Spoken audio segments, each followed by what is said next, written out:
first of all, thank you for clicking on this video. Now I actually decided to use my voice on this video because this one's from the heart. Now if I had 3 good barbers in my neighborhood and you are opening up a fourth shop, why the hell should I pick you? What do you bring to the table that the other 3 don't? And what makes you stand out? Like, think about it.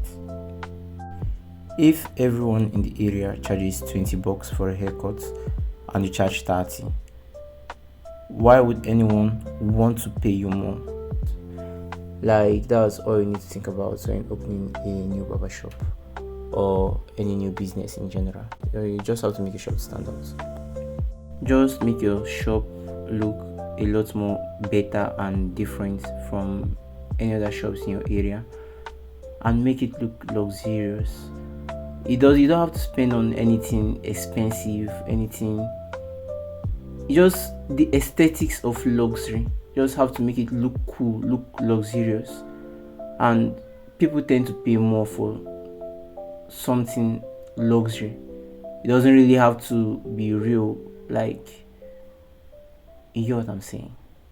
So please just enjoy the video, and I hope you are inspired, and I pray for good luck in your new shop, your new investment. I hope it blows up.